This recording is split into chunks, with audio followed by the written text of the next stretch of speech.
ويكابس ناي فاميلي ويتفضل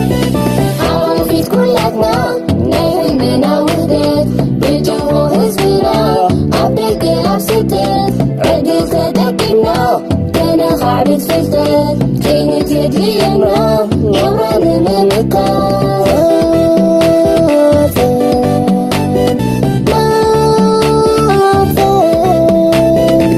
انت بكيسا نغلو تعقوف كتسكن كتكي كسانا نعلوف ما انت بكيسا نغلو تعقوف بغلتو كله قصاته كمنا يدماته نغلو تترنا كتاتح بايتا ولدونا أمازن الصاته حلنا نكتو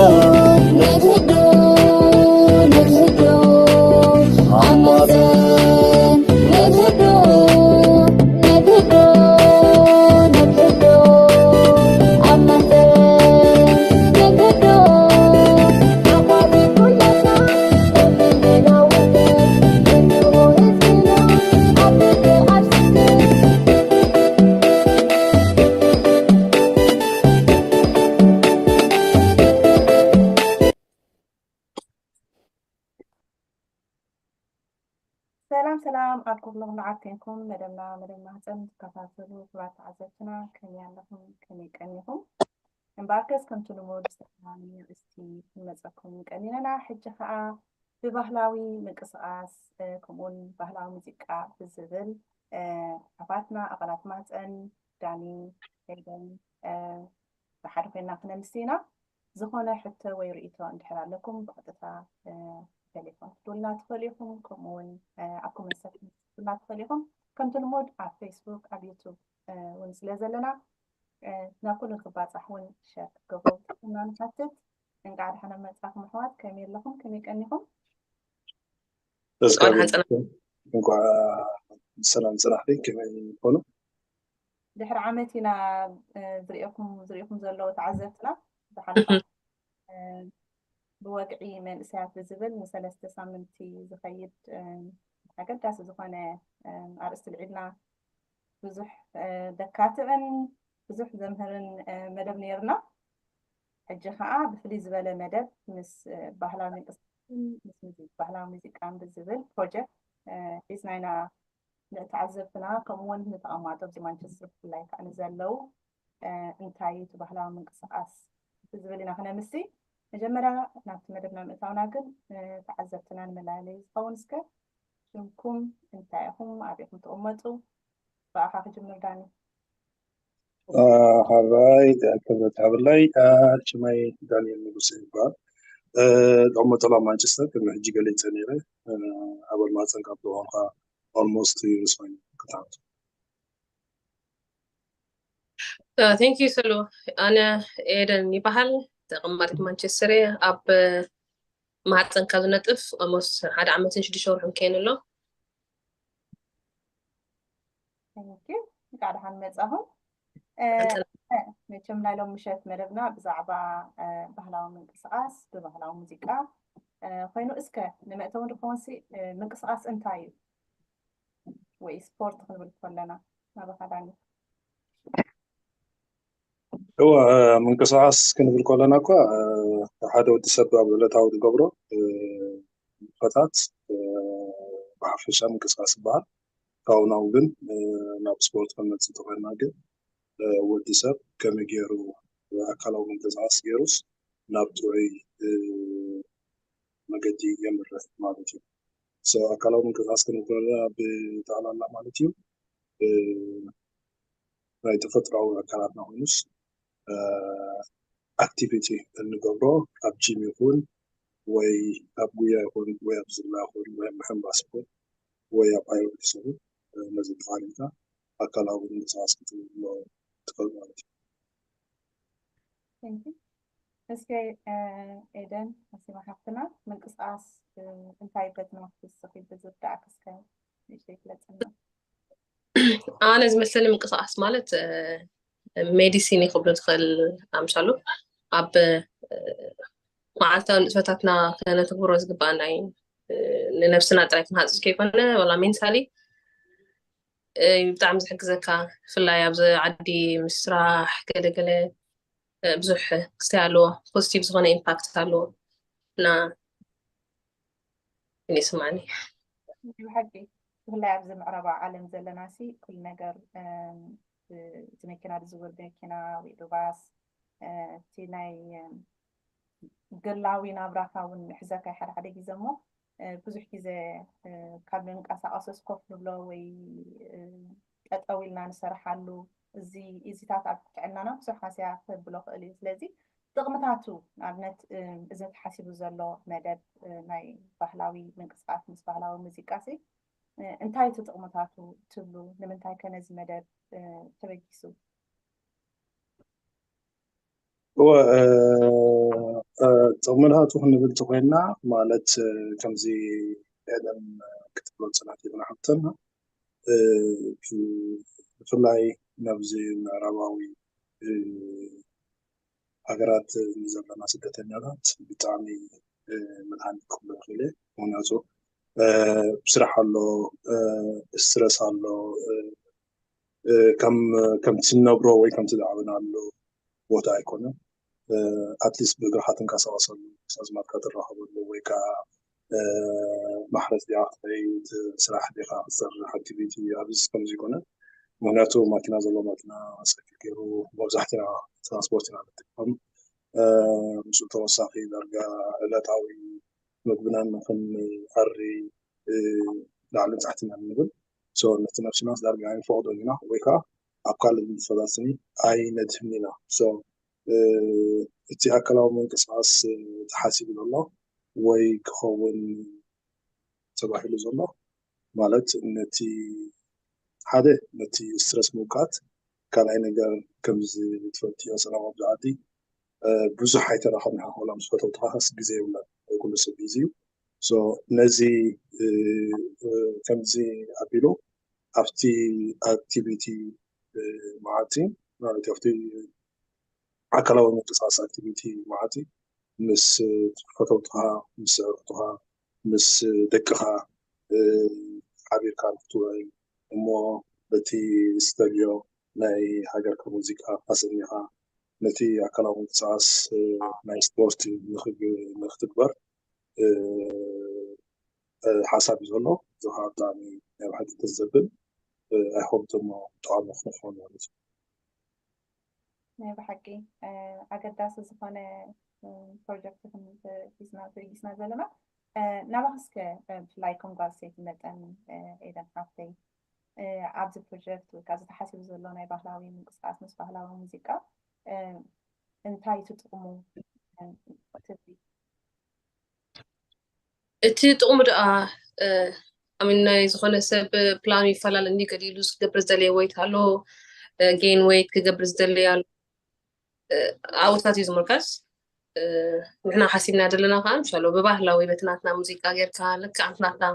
ሳዕስዒት ተጠቂምካ ክስታይ ምግባር እዩ እቲ ናትካ ፕላንካ ወይ ናትካ ጎል ንሸቶካ ምህራም እዩ እና ብጣዕሚ ፅቡቅ ምንቅስቃስ ከዓ ምሻሎ ፊዚካሊ ናይ ብሓቂ ጋቢ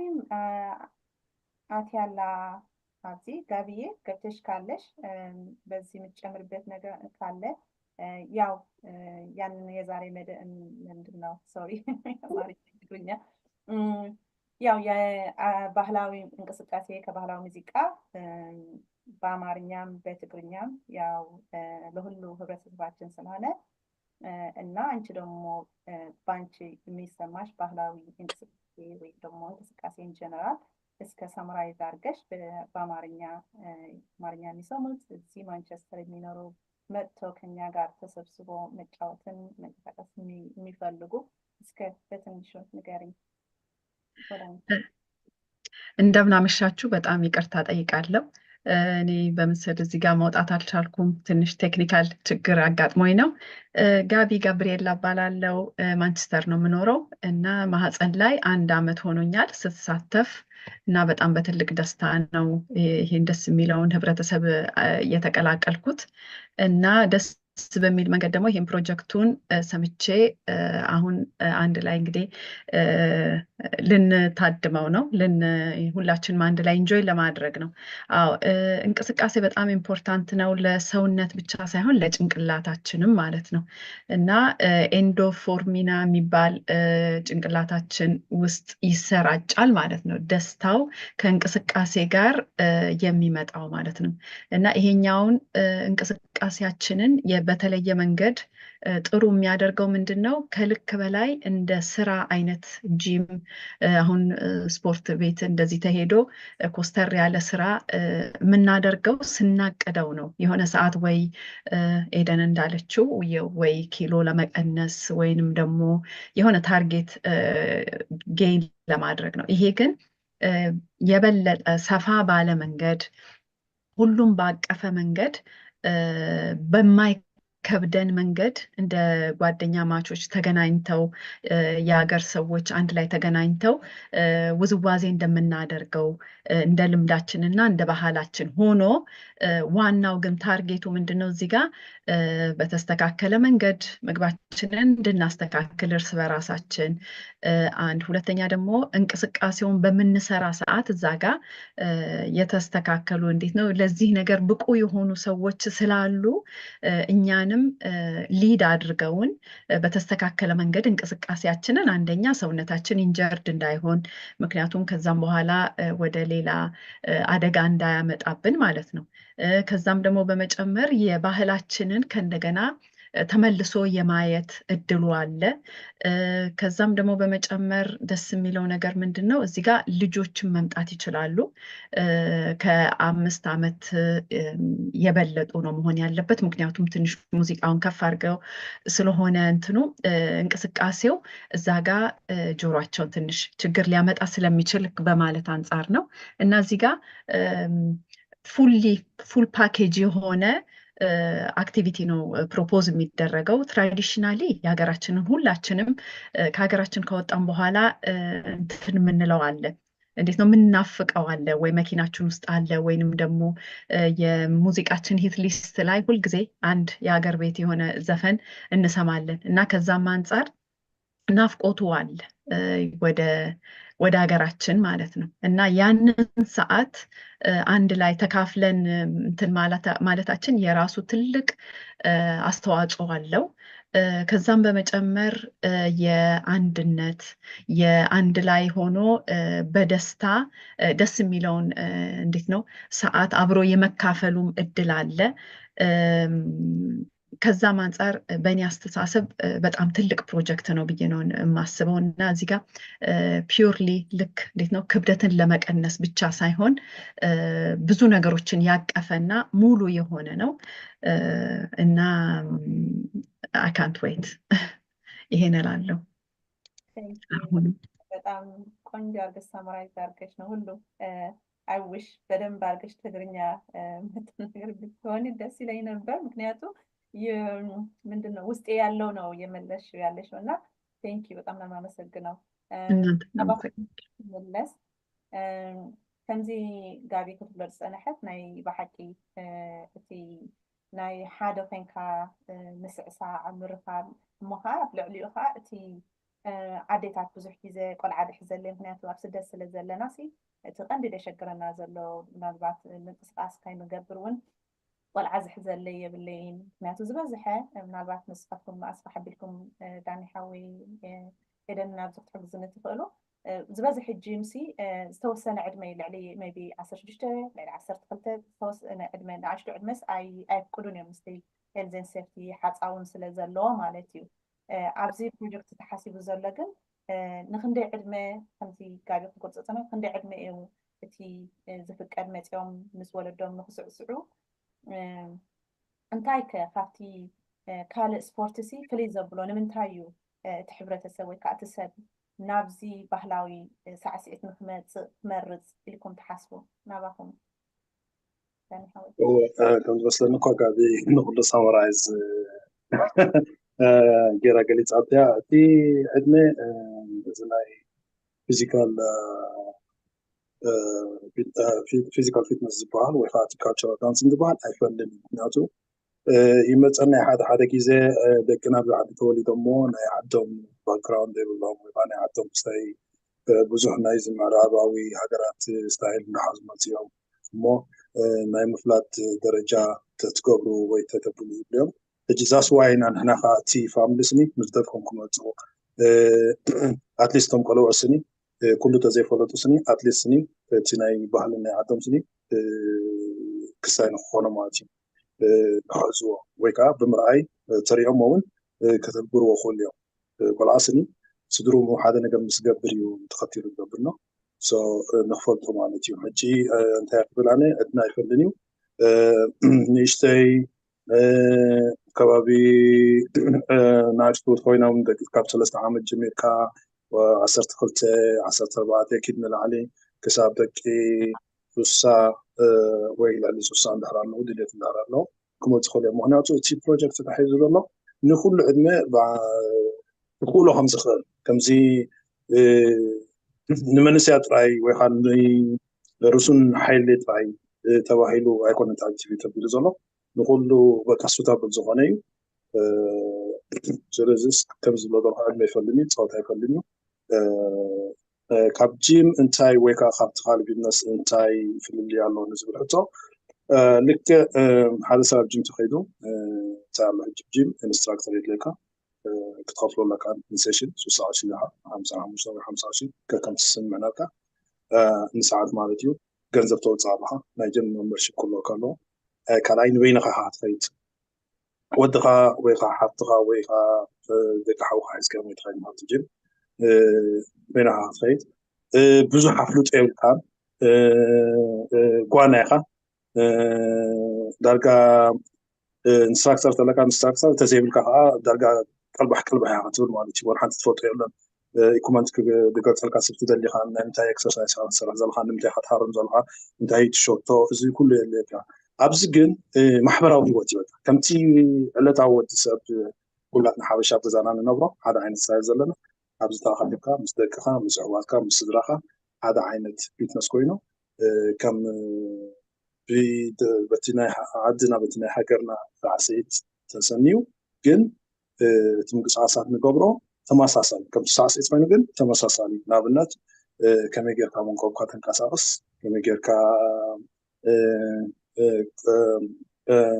ክብደት ትቕንስ ከመይ ጌርካ ክሳብ ከተንቀሳቀስ ከመይ ጌርካ እግርካ ካብ ሂፕስ እዝታት ኩሉ ኣብ ታራ ኣለዎ ኣብቲ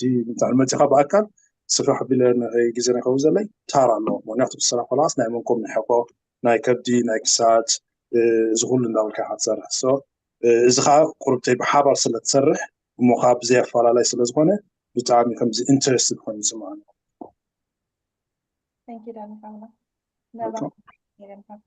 ከም ዝበሎ ልክዕ ኣሚን ሞር ኣድቫንቴጅ ኣለዎ ኢለ ሓስብ ብፍላይ ሓዱሽ ኮንካ ኣነ ኣብ ናይ ፊትነስ ዓለም ክጅምር ከለኹ እቲ ሓዱሽ ኢንቫይሮንመንት ንዓኻ ጅም ኣነ ከይደ ይፈልጥኒ ክትኣቱ ከለካ ከምሽ ከሎ ኩሉ ሓንቲ ትፈልጥኒ ኢኻ ሰብ የድለይካ ሓቂ ዘረባ ሞር ብዝበለፀ ከዓ ከምዚ ግሩፕ ኮንካ ክሰርሕ ከለካ ድንድሕር ሒዝካ ከምዚ ሞቲቬት ትገብር ኢኻ ወይ ካባካ ዝሓይሽ ሰብ ድንድሕር ክስታ ክገብር ከርእየካ ከሎ ኣሎ ሞቲቬት ዝገብረካ ነገር እና ሕጂ እሱ ብዙሕ ኣድቫንቴጅ ኣለዎ ይብል ካልኣይ ዝተፈላለየ ሙዚቃ ናይ ብሌን ኣሎ ናይ ሕዳርብ ኣሎ ትግርኛ ኩናማ እውን ኣሎ እዚ ኩሉ ሕጂ ተጠቂምካስ ናይ kind of ናይ ፉል ቦዲስ ክሰርሕ ትኽእል ኢኻ ካልኣይ ዝመደብ ከዓ ናይ ፊትነስ ጥራይ ከይኮነ ናይ ሳዕስዒት ጥራይ ከይኮነ ካብኡ ዝበለፀ እውን ኣሎ ናይ መግቢ ናቱ ኣነ ጅም ስለዝኸድኩ ወይ ከዓ ኣብቲ ፊትነስ ስለዝነጠፍኩ እንድሕር ኣመጋግባይ ተዘይዓረ there's no point ኣነ ናብኡ ምምፅአይ ንዚ ኩሉ ዝሓቆፈ እዩ ናትና መደብ እሞ እዛ ኣድቫንቴጅ ኣለዋ ኢለ ይሓስብ ናይ ብሓቂ ምናልባት ኣብ ኣቕርቡ ውስኽ ኣቢለ ከመደብ እውን ስለዝኾንኩ ማለት እዩ ከምቲ ዝበልኩሞ ናይ ብሓቂ እቲ ዕድመ ኣይፈልን እዩ ምናልባት ኣብቲ ውሕስነት ንክህልዎ ነቲ ቆልዓ በዚ ናይ ፃይ ዓዲ ሕጊ እውን ክንከይድ እንድሕር ክንመዘዝ ኮይና ኣብ ብርቱዕ ድምፂ ንዘለዎ ቆልዓ ምናልባት ትሕቲ 5 ዓመት እንድሕር ኮይኑ ኣብቲ ሙዚቃ ዘለዎ ቁሩብ ክብርትዖ ስለዝኽእል ልዕሊ 5 ዓመት እንድሕር ኣሎ ኮይኖም ቆልዑት ግን ስጋዕ ከም ዝበልካዮ ዳኒ ክሳብ 67 ዓመት ዘሎ ሰብ ብዘይ ኣፈላላይ ፀወታ ዕድመ መፂኡ ክስዕስዕ ምስ ወላዲኡ ይኽእል ማለት እዩ ሓደ እቲ محبراوي بحبار كين كان مسعسع تدقنا ون كان زبالكايو تي ناتهم سعسعيت ناتهم موسيقى ببحلاوي من قصاص كريم كسعسعون كله تي بحتا كفترلنا نخل هم ولدو كين كاختبل كلها مالتي قال من الباتون عبد ياخذ زخافرة زدلي تحت عدنا كم زدبلنا تحت حمشت نزلني قلعس كم يجرى دا أمو خاب جزاك وتس قدي فيه وتس نخيب لها بروجكت حدا خاتي صبعاناتو نتو قلعة نزلوا حنت عدة دحزالنا اللوا أفنتي فيتنس كنت صار كلنا تسعة كلنا مالتي إذا تعدى أتشجرنا ورعة خاتي زلنا الموسيقى اللي يلو سيف بوتا نايس إلديو كال أكتيفيتي ديو دات مهرين دات صعوته نسخة أتي نفع من قصص أكل بوهلاوي كجبرت خل أو بترهب كل خفا حدا خفت دست بلني تسرح زل هاي مستفاني بزح جزاني يجمر يقدف بقى نعايا كوني نلا قدي فيو من البات كمزي هايكينج ويكا بابريد كاموياي ناس أزلو بوتا دس كمزي بلني أبزي ناي بحلاو ساعسيت كن اندا سحاكا مهنياتو حدا عدي يزاق لهنا نفع ساعتا هيك نخون نينامو ولا تجيجا تقول خلا حسي دس اندا بلكا جيجا جيري أي تبلنيها مهنياتو نكاسا أصل زلو تأكلكا كاي تردأ أكاكا تترهز أكاكا عبسكو سمعو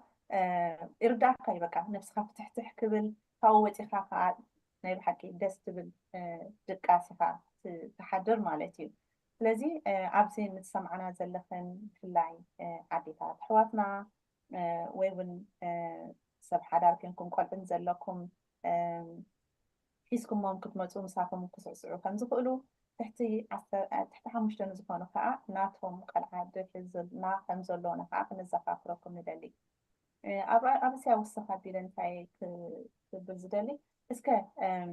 اتي بحلاوي من قصاص كم زيلو جميلو أمنتاي كبتصح يو اتي ناي نوح علامهم وأتي علامة حجي كم زي زورنا قدمنا از بروجكت نحجي بوزوح كسافجي أتبعنا عزنا اليومنا حجي في اللاب زي 2004 2024 صحيح بتعمي بوزوح بلانات وزيلا ولا هم زي وكينا السر المواني كلو ناي مقبي ناي عبيتي عدالت ون ناي ذاك مسيو انت عينك ذاك مقبي دالوا وين جزء ناتو بروغرام الله كم personal trainer بفلاي نظام أبجيم كيدوم نفسنا حابيك إني ويكا مقبي شكرا لنا ويكا سريحنا والحمد لله طبعا مساين خلينا وي كن كوكوت الدلي أي كالكون زي بقى بروغرام دي بلي خوينو زون كم توسخون أفت بروجكت عاتي له معناته نتمعات تمسخة فري أدفايس الله ما تندحر جيم تصادف إنك ها ويكا عند جيم كتصادف عصاب الله كخوينو مهديد فوتو نقرات الله أو متخا ون كتحتت ويكا انتاي تشجر نات كان حجمي كهون كان تعينت بودي تايب الله كقرمتات زي بأنا ديم بتاع حوالات كواليفايد كانوا از بيرسونال ترينر كتحاوروا كل يوم زي مدى احنا حزني زمان حجي I think نقطعلي كاب تتوعي بني so عندي علامة نايز مدى بزي كم حاوش عمتن نحنا بتعمي هيلث كم هون لنا نفسنا لوك افتر كم بقرا لنا كن تدبر نفسنا سني كستاف بقرا لنا كن قسقس علينا كن كنا لنا نرسنا أبتوعي كوناتات حالنا سندكناول أبتوعي كوناتات خونو مارجوها فلو نخجبرو هذا كلاي نجار ناي more engaging كمزي كلنا متاخا خبي خوينو كم سدرا مالتيو مناطو تا جزء أي تركبنا ولا تخطرخبو نتسبت لمعون جزء كان أبي خطرخبو سروح كون خير ويصير عربات كون خير ويصير كون صوب عربات كون خير وي مش تشتري حمش تبص حادث عاد كتر خبط دلمو عقد ما يكون سو زي مع تزيع ين دخل لك كتر خاخب سلازي درجة كم كوميونتي كم جزء كم عبي جزء حسابه كلنا مسح نكافل الله مالتي سواء نرحب لنا احنا نرحب نخيل دكنا نحددهم كل محازيو ويقا تعرارقو قولو كفالة قولو كم تزبرقوا احنا نرحب نخلابنا نحددنا بك أوريدي انت حتى راح يبقى جلس عابي سيدا مسيت كان همان ብጣዕሚ ፅቡቅ ስምዒት ናይ ዲፕሬሽን ኣብዚኣ ጋቢ ሰዲዳትልና ኣላ ሸር ክገብራየ እንታይ ዓይነት ጥቕሚ ከም ዘሎ ብድሕሪኡ እውን ኣይ ቲንክ ንመዘኻኸሪ ክኸውን ካብቲ ዝሓለፈ ሰዓት ስዒት ዝገበርናዮ ሲምፕቶምስ ዲፕሬሽን ጋቢ እስከ በትንሹ ስለዚ ግለጽልኝ በአማርኛ ቢሆን አዎ ይሄኛው በጣም ኢምፖርታንት ነው። ይሄኛው ስታቲስቲክሱ የተሰራው በእኛ ህብረተሰብ ላይ ሳይሆን ጄኔራሊ በዩኬ ውስጥ ምን ያህል እንትኑ ዲፕሬሽን እና ሜንታል ኢልነስ ኢንክሪዝ እንዳደረገ ማለት ነው ከ2022 2023 እና አሁን የዘጋነው ዓመተ ምህረት 2023 በዚህ መንገድ ነው የተዘጋው እና እኛ ደግሞ የኛ ሶሳይቲ ለዚህ ነገር በሚያሳዝን መንገድ ሞር ኤክስፖዝድ የሚሆነው ምክንያቱም አብዛኞቻችን ከቤታችን ወጥተን ነው የምንመጣው እና ቤታችን ምለው እንዴት ነው ከተወለድንበት ካደግንበት ከለመድነው ቢኮዝ ኦፍ ኢሚግሬሽን እንትን ብለናል እዚህ መጥተናል እና ከዛ አንጻር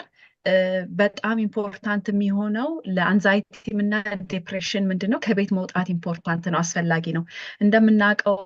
የኢንግላንድ ዌዘር ብዙም ጥሩ ስላልሆነ አብዛኛውን ጊዜ ወደ ራሳችን መዘጋት አለ አይደለም ወደ ውስጥ መዝጋቱን እና ነገሮችን በውስጣችን መኖሩን ነው የምንመርጠው አገራችንን ባህል ስለሆነ ማለት ነው አገራችን ግን ልዩነቱ ሙሉ ዓመት ፀሐይ አለ ፀሐይ ያለ መኖሩ ከሰው ጋር ያለ መገናኘቱ ህይወት ቢዚ ራሳችንን ከልክ በላይ ቢዚ ከማድረጉ የተነሳ ይሄንንም ነገር በትልቁ በሰፊው ታክል የሚያደርግልን እንዴት ነው የሚያድንልን ሲቹዌሽን ይፈጠራል እና ቢያንስ በቃ ጠፋ ከተባለ አንድ ሰው ከቤቱ መውጣቱ ኤግዛክትሊ ኤክሰርሳይሱን አድርጎ አከታትሎ ባይመጣ እንኳን ወጥቶ ገናኘቱ ራሱ የራሱ ትልቅ ውጤት ያለው ነገር ነው እና ይሄንንም ሳልናገር አላልፍም ብዬ ነው ከናንተ ጋር ሼር ማደርገው እና በጣም ኢምፖርታንት ነው ብዬ አስባለሁ ቅድምም እንደተናገርኩት እኛ እዚህ ጋር የምናሳልፈው ሰዓት ማለት ይሄን አክቲቪቲውን እየሰራን እንቅስቃሴውን እየሰራን እንደ ስራ እንደ ስፖርት ብለን ቆጥረ ነው ሳይሆን እንዴት ነው እንደ ድግስ አይነት ሰዓት እንበለው ግን እንዴት ነው ሞር ቴክኒካል በሆነ መንገድ እና በአንድ በኩል ለሚመጣውም ድግስ እንግዲህ ተዘጋጅተን እንገኛለን ማለት ነው ባይሆንም ደግሞ የምናውቀውን ከሌሎች ከሀገር ሰዎች ጋር ተካፍለን ተገናኝተን ኔትወርኪንግ ፈጥረን እንዴት ነው የሚቀጥለውን ሳምንትም እየጠበቅን የሚቀጥለውን ኢቨንት እየጠበቅን የምንገናኝበት ምክንያት ይሆናል የሚለውንም ደግሞ ሳልል አላልፍም በማለት ነው ሰላምዬ አመሰግናለሁ በጣም ቆንጆ አድርገሽ የገለጽሽው ከምዚ ጋቢ ክትብሎ ዝፀንሐት በቲ መፅናዕቲ ተካይዱ ዘሎ ብፍላይ ኣብዚ በፂሕናዮ ዘለና ዘመንሲ ሓደ ካብ ኣርባዕተ ብፀቕጢ ናይ ስነ ኣእምሮ እዩ ዝርከብ ዘሎ ብፍላይ ከዓ ንሕና እሞ ከዓ ኣብ ስደት ዘለና ካብ ዓድና ካብ ሃገርና ካብ ንፈትዎ ቤተሰብ ካብቶም ነፍቅሮም ኣሕዋትናን ኩሉ እቲ ንረምዶን ገዲፍና መፂና ዳርጋ ኩላህናሲ ነዚ ተጠቂና ከም ዘለና እዩ ስለዚ ኣብ ከምዚ ዓይነት ምንቅስቃስ በቲ ከማን መፅናዕቲ ዝተገብረ ኣብ ናይ ኒው ኢንግላንድ ጆርናል ኦፍ ሜዲካል ፋውንደር ምስዕሳዕሲ ሓደ ካብቲ ናትካ ሜሞሪ ናብ ንቡር ክመልሶ ዝኽእል ከምዚ ኣብዚ ግዜ እዚ በፂሑ ዘሎ ደመንሻ ወይ ከዓ ናይ ምርሳዕ ማለት እዩ ቀደም ምናልባት ዕድመ ድፍእ ክተብል ከለካ ናብ 60 70 80 ክትኣቱ ከለካ ናይ ምርሳዕ ይርአ ነይሩ ኣብዚ ግዜ በፂሕና ዘለና ግን ካብ ምሕር ምጭናቕ ምሕር ናይ ስነ ኣእምራዊ ፀቕጢ ኣብ ኣርባዕታት ኣብ ሓምሳታት ኣብ 60ታት ንዘሎ ሰብ ኮምፕሊትሊ ሂወቱ እንታይ ነይሩ መን ይብኡ መን ይድኡ መን ሰበይቱ መን ይደቁ ዝርስዓሉ ስለዚ ኣብ ከምዚ ዓይነት ካይበፃሕና ከለና ከም ሕብረተሰብ ማለት እዩ እቲ ንፈትዎ እቲ ንናፍቆ ሙዚቃ ምስ ንፈትዎ ወዲ ዓድና ክንስዕስዕ ክንፃወት ከለና ናፍቲ ዝነበረና ንቡር ዝኾነ ናይ ስነ ኣእምራዊ ጥዕናና ንምለስ ማለት እዩ። ስለዚ ምንቅስቃስ ናይ ባህላዊ እቲ ሓደ ካብ ካልእ ምንቅስቃስ ፍሉይ ዝገብሮ እንዳተሓጎስካ በቃ ከም ስራሕ ትሰርሕ ዘለካ ኮይኑ ስለዘይስማዓካ ሓደ ናትካ ባህልካ ትፈልጦ ትሎም ድለመድካዮ ሳዕስዒት እትፈልጦ ቋንቋ ደርፍታት ስለዝኾነ ካብቲ ካልእ ምንቅስቃሳት ፍልይ የብሎ ማለት እዩ። ካልእ እንታይ እዩ ኣብ ከምዚ ዓይነት ምንቅስቃሳት ምርካባት ክንከይድ ከለና ናይ ሰዓታት ምቁፅፃር እውን ታይም ማኔጅመንት ማለት እዩ ክንለማመድ ንጀምር ኢና። ምክንያቱ ብሰዓት እዚኣ ከይደብኣ 2 ሰዓት ምስ ደቀይ ምስ ኣዕርክተይ ምስ መሓዙተይ ምስ ሰብኣይ ሰሪሐ በዛ ሰዓት እዚኣ ከዓ ንገዛይ ተመሊሰ ከምዚኣ ክገብር ኣብ ርእሲኡ ከምቲ ኤደን ዝበለቶ ምንቅስቃስ ኣካላት ጥራይ እውን ኣይኮነን። እንድሕር ደኣ ጥዑይ ምግቢ በሊዕካ ዘይትንቀሳቀስ ኮንካ ጥዑይ ኣይኮንካን። እንዳተንቀሳቀስካ ከዓ እንድሕር ደኣ ጥዑይ ምግቢ ዘይትበልዕ ኮንካ ከዓ እሱ እውን ስለዚ ኢድ ሃንድ ሃንድ እዮም ንኢድ እዮም ዝኸዱ ጥዑይ ምግብን ምንቅስቃስን እንድሕር ኣለዎ። ንሕና ከም ሕብረተሰብ ብጣዕሚ ዕድለኛታት ኢና። ብዙሕ ዓይነት ኣሰራርሓ ምግቢ ዘለና ምናልባት ሓደ ግዜ ግን ሰዓን ከመይ ጌርና ንሰርሖ ወይ ከዓ እንታይ ዓይነት ምግቢ ኣበየናይ ሰዓት ክንበልዕ ኣለና መዓስ ግዜና ክንበልዖ ድና ዋላቲ ፍሩታ ንበልዖ እዚታትን ብውሕልላት ዝኾኑ ሰብ ሞያ ጋቢን ካልኦትን ብዘለዎ ነዚ ተታሒዙ ዘሎ ፕሮጀክት ናይ ሳዕስዒት ጥራይ ዘይኮነስ ከመይ ጌርና ንነፍስና ጥዕና ዘለዎ ምግቢ ሰሪሕና ክበልዕ ንኽእል ኣብ ርእሲኡ እውን ንደቅና ማለት እዩ። ምክንያቱ ኣብዚ ምዕቡል ዓዲ መፂና ብዙሕ ሽከራዊ ዝኾነ ንደቅና ክንከናኸኖም ወላ እኳ እንተደለና ግን ኣብ ሱፐርማርኬት ከይዶም ክርእይዎ ክእሉ ገለ እውን ኣብ ገዛና ሳእን ፍላጥ እውን ሒዝናዮ ክመፅእ ንኽእል ኢና። ስለዚ ነዚታት እውን ብናይ ማንቸስተር ዩኒቨርሲቲ ኣብ ከምኡ ናይ ኒትሪሽን ዝተማሃሩ ዘለዉ ተምሃሮ መፅኦም እውን እንታይ ዓይነት ኣብ ሱፐርማርኬት ከይድናሲ እቲ ናቱ ኣብኡ ዝኣቱ ቀመማት እንታይ ዓይነት ኢንግሪድየንት ዘለዎ ኢና ንጥዕናና ፅቡቅ ኣለሊና ንሱ እንድሕር ፈሊጥና ከዓ እቲ ንዓና ዝጠቕመና ኢና ኣብ ድኳን ወይ ካብ ሱፐርማርኬት ከይድና ገዚእና ክመፅእ እዝን ካልእን ብዝብል እዩ እዚ ፕሮጀክት ተታሒዙ ዘሎ እሞ እስከ ምልስ ኢልና ናብቲ ዝነበረ ናይ ቅድሚ ሕጂ ናብ ተዓዘብትና እስከ መዘኻኸር ትኸውን።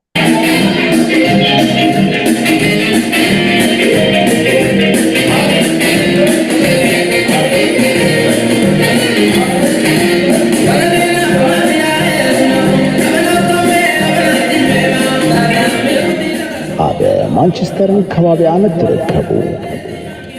ዕድላት ማሕበራዊ ዝምድናን ርክብ መንስያትን ንምዕባይን ንዕለት 4 ለካቲት 2023 ኣካላዊ ምንቅስቃስ ባህላዊ ሳዕስዒትን ኣሰሚና ኣዳሊና እንሆ ንዕድም ኣለና እሞ ኣብዚ መኣዲ ተሳተፍቲ ክትኮኑ ብኽብሪ ንዕድም።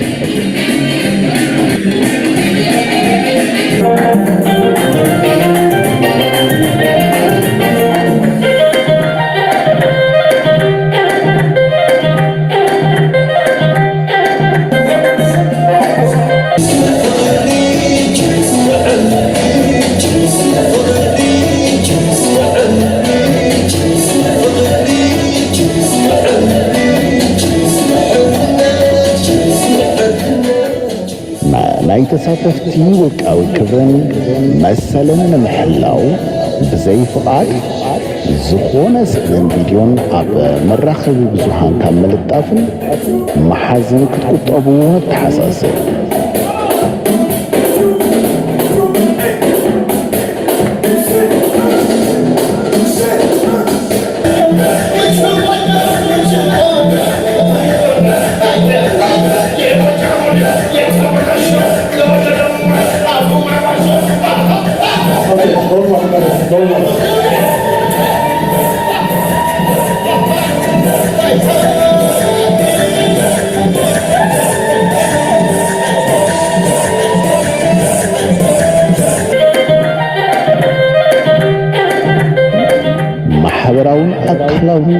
ራስኩም ንምሕላው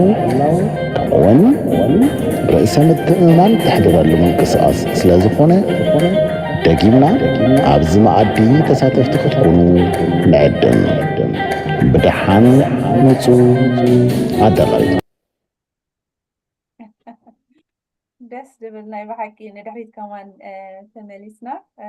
ኣብ መወዳእታ ዳርጋ ሰዓትና እንዳቀረበ እዩ ቅድሚ ምውዳእና ግን እስከ ነዞም ምንቅስቓስ ዘይፈትው ወይ እውን ኣነስ ሳዕስዒት ኣይክእልኒ ባህላዊ ምክንያቱ ገሊኡ ሰብ እውን ሳዕስዒት ዘይክእል ወይ ከዓ ክስዕስዕ ዝሓፍር ዘይፈቱ ክህሉ ስለ ዝኽእል እንታይ ክትመክርዎም ትኽእሉ ናብዚ ፕሮጀክት እዚ ናብዚ ምንቅስቓስ ናብዚ ደስ ዘብል መደብ ንክመፁ ሲ እንታይ ትምክርዎም ኣብ መወዳእታ ናባኹም ናብ ኩልኩም ኣነ እንታይ እዚ ዓይነት እዚኣ ኣቐዲማ ከልዕላ ሓሲበ ነይረ ምክንያቱ ፊዚካል ኣክቲቪቲ ንብል ኣለና ሰላምካ ሳዕስዒት ትብል ኣለኹሞ ሕጂ እቲ ሰብ ኣብዚ ቁርብተይ ኮንፊውዥን ክፈጥር ስለ ዝኽእል እቲ መደብ ሒዝናዮ ዘለና ብቅዲ ሳዕስዒት ኮይኑ ግን ፊዚካል ኣክቲቪቲ ኣካል ምንቅስቓስ ሳዕስዒት ክንብል ናይ ሓንቲ ባህሊ ኢትኒክ ባዕፂሩ ናይ ሓንቲ ኢትኒክ ኮይና መግለፂያ ናይ ሓጎስ ወይ ከዓ ትገብሮ ምንቅስቓሳት ናይ ስምዒታዊ እዩ እቲ ኣንሕና ሓሲብናዮ ዘለና ግን 100% ሳዕስዒት ዘይኮነ ናትና ግን በቲ ሙዚቃዊ ተሰኒዩ ናበይና ክንመፅእ ናብቲ ፊዚካል ኣክቲቪቲ ክንመፅእ ሕጂ ንሓደ ሰብ ሳዕስዒት ክትብሎ ከለካ ኖ ኣነ ሳዕስዒት ኣይፈትውን እየ ወይ ከዓ ኣነ ምስ ሃይማኖት ኣይከይድኒ ወይ ኖ ሳዕስዒት ስኒ ፅቡቅ ኣይኮንኩን ነብሰይ ንቀሳቅስ ክብል ይኽእል እዩ ኖ እዚ ኮነ እንተደልዩ ዘሎ እዚ ኣሕና ሳዕስዒት ኣይኮንናን እዚ ሳዕስዒት ዝበሃል ቅዲ ዝሓዘ ናይ ርእሱ እንድሕር ዝኾነ ሰብ ኢንተረስትድ ኮይኑ ክመኽረና ክእል እዩ መዓልቲ ፈሊና ወይ ከዓ ግዜ ፈሊና ናብቲ ናይ ቅዲ ክንዕግዞ ነቲ ኢንተረስትድ ዝልየት ዘለዎ ንኽእል ኢና ግን እቲ ቀንዲ ተደልዩ ዘሎ እቲ ቀንዲ ሜን ፖይንት ናይዚ ፊዚካል ኣክቲቪቲ ተባሂሉ ዘሎ ግን ከመይ ጌርካ ጀስት ላይክ ኣይሮቢክስ ማለት እዩ ብሓፂሩ ከመይ ጌርካ ኣካላትካ ትንቀሳቀስ ሙዚቃ ናትና ኮይኑ ኩናማ ኣምሓርኛ ትግርኛ ብዘይገድስ ትግረ ዓፋር ብዘይገድስ ናይ ኩሎም ብሄራት ተሰኒዩ ግን ከመይ ጌርካ ኣካላትካ ተንቀሳቅሶ እቲ ተደልዩ ዘሎ ሜይቢ ናይ ሽግር ክህልወካ ክእል እዩ ናይ ብስዒ ሽኮር ሜይቢ ዋሕዲ ሜይቢ ኣዝማቲክ ኣነ ካብቶም ኣዝማቲክ ዝነበርኩ ሰብ እየ ሕጂ ናፃ ተባሂለ ማለት እዩ ምክንያቱ ኣብ ጂም ብዙሕ ስለ ዝሰትፍ ናይ ከምኡውን ናይ እግሪ ወይ ከዓ ናይ ብርኪ ቃንዛ ወይ ናይ መንኮብ ብተፈጥሮ ቁሪ ወሲድካ ዲኻ ወይ ኖርማል ከምዚ ከመይ መሲልኩም እዚ ፊዚካል ኣክቲቪቲ ጀስት ኢማጂን ዮርሰልፍ ናብ ፊዚዮቴራፒ ከይድካ ማለት እዩ ሶርትት ክትገብሮ እቲ ናትካ ሽግር ናብ ፊዚዮቴራፒ ትኸይድ ድሓር እሱ እንታይ ትሽግርካ ርዩ ብኡ መሰረት ንዓኻ ምሳይ ይፈጥረልካ ማለት እዩ ማሳጅ ይኹን ወይ ከዓ ካልእ እንታይ ሶ እዚ ናትና እውን ተሓሲቡ ዘሎ ከመይ ጌርካ ኣካላዊኻ ተንቀሳቕሶ ሽግር ዘለካ ጀስት ሜይቢ ታይም ወስድ ዝኸውን እዩ ብሓንቲ መዓልቲ ትፍታሕ ኣይኮነን ግን ዊዝ ሞር ፕራክቲስ ሞር ስቴፕስ ናፍቲ ራይት ክትመፅኦ ትግባእ ክትመፅኦ ትኽእል ኢኻ ገሊኦም ክብደት ንምቕናስ ብፍላይ ክንደይ ደቂ ተባዕትዮ ይብሉካ ኣነ ኡበር ስለ ዝሰርሕ ታክሲ ስኒ እዛ ሃብደይ ትኸይድ ኣላ ካልእ ነብሰይ ድሓነ ግን ስለዘይንቀሳቐስ ኣብ ማኪና ስለ ዝውዕል ከመይ ጌረ ክብድላ ዝብል ኣለዎ መክርታት ኣለዎ እቲ ንዑኻ ኣክቲቪቲ ዝኾኑ ኣለዎ ከምኡ ከምዚ ትብልዮ ዘለኹ ሰላም ሳዕስዒት ንዘይፈትዋ ሳዕስዒት ኣይፈቱን እየ ኣብቲ በዓልካ ምስ መፅኻ እሞ እቲ ብፃይካ ወይ ከዓ እቶም ፈተውትካ ወይ መሓዙትካ ምስ ረኣኻ ድሓር ከመይ መሲልኩም ኣነ ብኣካል ስለ ዝነበርኩ ሕጂ ከምዚ ክንሪኦ ፀንሐና እቲ ቪድዮ ኦፕን ኣትሞስፌር እዩ ክፉት እዩ ማለት ኩላትካ ፍሪ ኮይንካ ትዛረበሉ ፍሪ ኮይንካ ትስሕቐሉ ሓንቲ እንድሕር ክሳ ይኮና ንዓክተለማመድ ክለምታት ኣጆኺ መፅን ሕግዛ ከምዚኣ ስለ ዝብሎ ፍሪ ኣትሞስፌር ስለ ዝኾነ እዚ ከምዚ ክስታይ ግዴታ ኣይኮነን ወይ ከዓ ስትረስ ኣነስ ኣይክእልኒ ሞ ከመይ ጌረ ክንቀሳቀስ እዮም መፅን ሰብ ክስሕቐኒ ናው ንምንታይ ሆነ ኣይኮነን ወላውን ባዲ ዌይት ተጠቂምካ ካስታይ ትገብር ዝኾነ ዌይት ንጥቀመሉ እውን የለና ያ እሱ ስለ ዝኾነ ስለዚ ወላ ሓንቲ ሳዕቤን ወይ ጉድኣት ደምፅእ ወይ نفسها تريدكا أنس كمزي أخوني نفسي انقصاص نو نصح أنت ما تفتنو ترايز نو داندو نصح أنت ما تفتنو لحق تفوتوا ياخو إزي خبر زخل سلازي نقولاتنا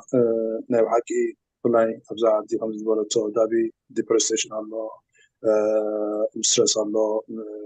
زي انقصاص الله رؤسون أفتي كوفي كاب سرح نجزا سينجل خوينكا دي حاوي مسكولو تراي معالد خوينكا بزون كار نفاسي نعاها بسيها انجيج خوينكا مستوات اكتيفيتي تتكبرلو بتاعمل تبو نجريمو I hope نتعهم كتريومو بقبري بعلهم كتمسكولو بس واجب. Thank you. نباحي إيرن حسنا. يا ماس جدًا دانسر كتكون على كوي بو دانسر كتكون على كاي كونن ولا نتوم جمرتون سي فريندلي يز هنا خسين قبرو كل السبات تدقينا أنا تختينا أنا خصها نقبل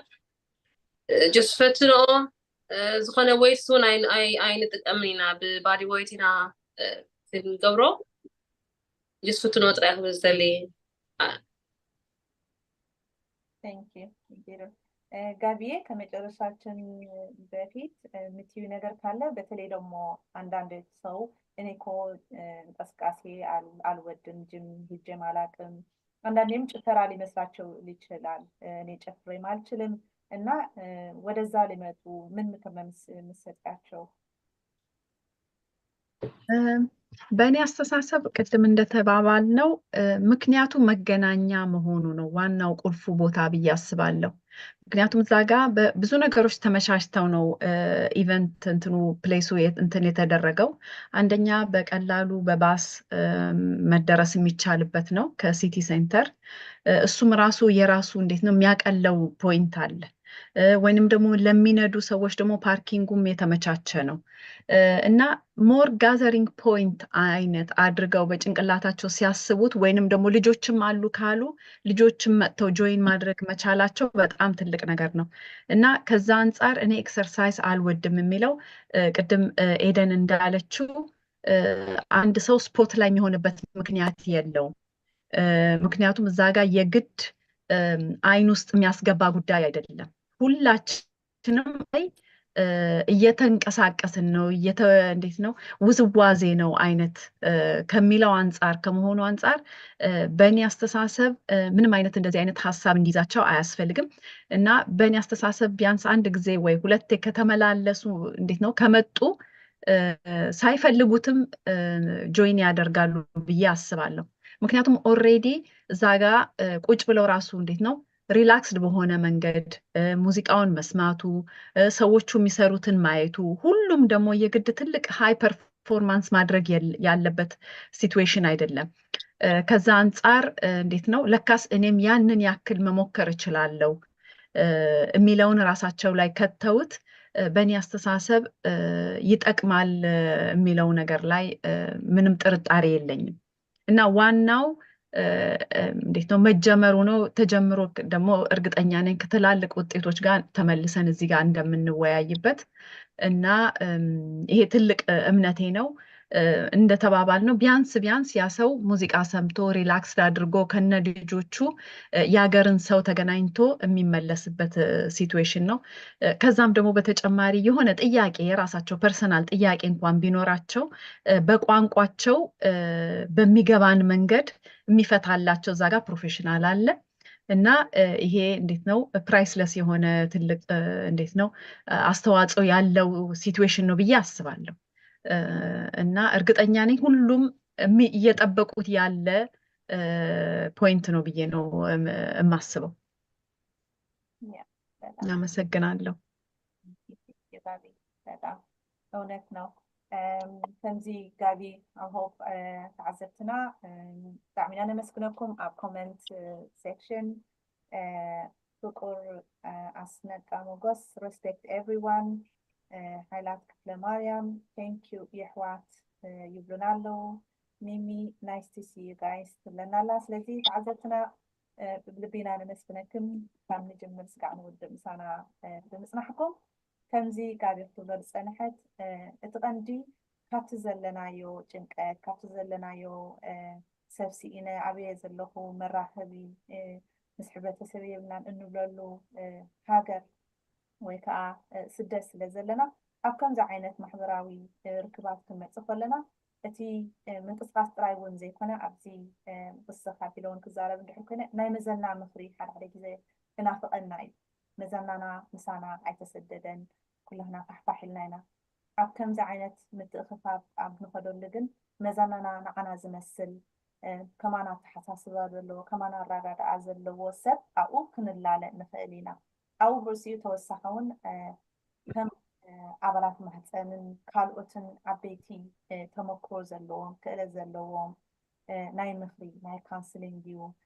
ኣብ ናይ ስነ ኣእምራዊ ዝነጥፉ እውን ስለ ዘለዉ ኣብኡ መፂኹም እውን ንሕንኩም ብግልኩም ረኺብኩም እውን ንዓና ክትሓቱና ትኽእሉ ኢኹም ንዝኾነ ዓይነት ጭንቀት ንትሓልፍዎ ንትሽገርዎ ኩልህና ምናልባት ስለ ልብና ውፂና ስለ ዘይንዛረብ ዳኣ እምበሪ ኩልህና ሽግር ኣለና ሽግራትና ግን ምስ መዘናና ክንዛረብ ከለና ይህን ክንብል ከለና እዚ ማለት ክንብል ከለና ከዓ ነዚ ተማሂሮም ሰርቲፊኬቶም ዝሓዙ ናይቲ ሰብ ድብሎን ዝዛረቦን ብምስጢር ዓቂቦም እኳ ደኣ ክሕግዝዎን ክድግፍዎን ዝኽእሉ ክኢላታት ስለ ዘለውን ኣብዚ እውን ንዝኾነ ሰብ ኣብ ጭንቀት ንዘሎ ሰብ ወይ ብኣካል ድዩ ወይ እውን በቲ ዘሎ ናይ ማሕበራዊ ሚድያታት እውን ኮንታክት ክትገብሩና እዚ ከዓ ናይ ናፃ ምክሪ ናይ መዘና ምክሪ ከም ዘለና እውን እዚኣ እውን ክነግር እደሊ ቅድሚ ምውዳእና ዝኾነ ለዋ እንድሕር ኣለኩም ናይ 5 ደቂቕ ሂዘላትና እናባኹም ከብላ أنا حنتي ترسي على لا نجمر معاتي نصبح سنبت كاب سنفران كساب شومنت أو سنفران مقناط سبت مت داخل كساعات سلازت لنا كساب شومنت جن ولا شومنت نبلبر كتبنا نحرتها حقيقنا كتبنا تسرح تجمعنا كساب شومنت نمسي هاي مثلنا نتي كتصادف نزتاليو تي متوي ولا تمساتوي ناتاي ولا حنت وادا تعرفلو نغنينا فمزي جابز بولتو فري باركلو فلو نزي حزر كن عديدات مدكان كبتا نرسري تداريكم الله لذي تبع سنبت على السلسلة واحد سلسلة كهونيو نقدر تتابعوا أب دي إم أب بالتليفون المعزل وين عملنا فيسبوك كت حد تدخلكم مو أدرسها كسبتكم كعادي مالتيو كتعال خبز زخيل ما نبصر لتفيزيكال أكتيفيتي نتمسسب ليس ناي فيزيكال أكتيفيتي سبورت كده نخلي نتمسو بذكركم مثلا نفس وقت أو جزء كل تبنا نحيزو وناتو بحرة فيزيكال أكتيفيتي نفس حاصلة تأمي موها نفس حاصلة تدركم تي برانا ناخا لو شغري ناتشورال شغر سلسونة دعنا بودي ريكابر سلسلة سلازس أزيان حسكا تقدينكا تم برانا بقوها حسكو ناتو بتحتنا حتى موادي. Thank you. Thank you then أولا إذا حطنا تبلي أنا مودعة انتحر له خينو كل لو إيداني just one time كأحمد بستقال مثلا بجزء سك كم زلوغة يا ساعات كان مجمع ساعات كان مودع اللي جزء صلوي يا كان زي داني كله بالسنحة تين حنا كندالو حسنا زلنا ملبات ناي ماي علو زخنة فود ديو ريفرشمنت ون كم زلون عب زخنة حساس ندلي ملبات كل سد بانانا حيزو كيمت القون بس عف القون جن عب كم زون جن متأكينا ناي ماين ناي زخنة فود نتي زهلا كايو إنرجي متأكد زخون قرب كم زخنة زي احنا زخافلكم دلي بلبينا نسكن كابتن الناس قاعد نود عزبكمنا ناكل قباس أحوان كفوني إذا نبلو شير قبار وياكم هذا ما تزلوا خامس خالق مدرسة قاعد نراحت ورقنا يعني لنا سلام شد